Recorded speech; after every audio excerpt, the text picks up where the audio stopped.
நாற்றம்பள்ளி ஆரம்ப சுகாதார நிலையத்தில் அடிப்படை வசதிகள் இன்றி தவிக்கும் நோயாளிகள். மருத்துவ கழிவுகளை மருத்துவமனை வளாகத்தில் எரிப்பதால் நோயாளிகளுக்கு மேலும் தொற்றுகள் ஏற்படுவதாக குற்றச்சாட்டு. நடவடிக்கை எடுக்க கோரிக்கை விடுத்துள்ளனர். திருப்பத்தூர் மாவட்டம் நாற்றம்பள்ளியில் ஆரம்ப சுகாதார நிலையம் செயல்பட்டு வருகிறது. இங்கு சுற்று வட்டார கிராம பகுதியில் இருந்து ஆயிரக்கணக்கானோர் மருத்துவமனைக்கு உள்நோயாளிகளாகவும் புறநோயாளிகளாகவும் வந்து செல்கின்றனர்.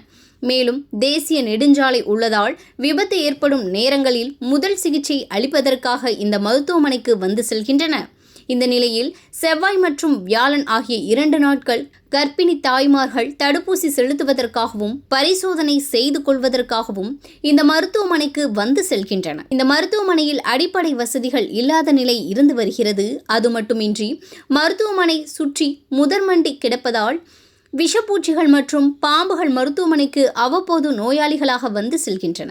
மருத்துவமனையில் உடைய கழிவுகள் மருத்துவமனை அருகிலேயே கொட்டி அதனை தீ வைத்து எரிப்பதால் அங்கு வரக்கூடிய நோயாளிகளுக்கு சுவாச கோளாறு மற்றும் நோயாளிகளை பார்ப்பதற்காக வரக்கூடிய பொதுமக்களுக்கும் பல்வேறு நோய் தொற்றுகள் ஏற்படும் சூழ்நிலையும் இருந்து வருகிறது.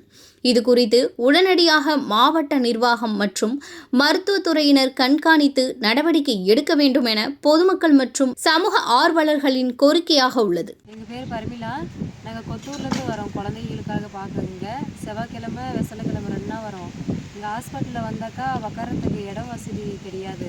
ஹாஸ்பிட்டலில் உள்ளே போனாலே இடம் அடிச்சு கிடக்குது. உள்ள கூட்டம் அதிகமாக இருக்கிறாங்க.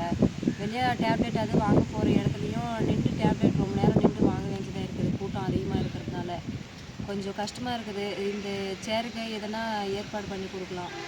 வந்தால் உட்காரத்துக்கு இல்லாமல் பசங்கள்லாம் கீழே உட்காந்துன்னு மண்ணுக இந்த இலைகள்லாம் எடுத்து வாயில் வச்சுக்கிறாங்க. கொஞ்சம் ஏற்பாடு பண்ணி கொடுத்தா பசங்க கொஞ்சம் வாயில் வைக்காமல் அலர்ஜி ஆகாமல் இருக்கும்ல, அதனால சொல்லிக்கிறேன்.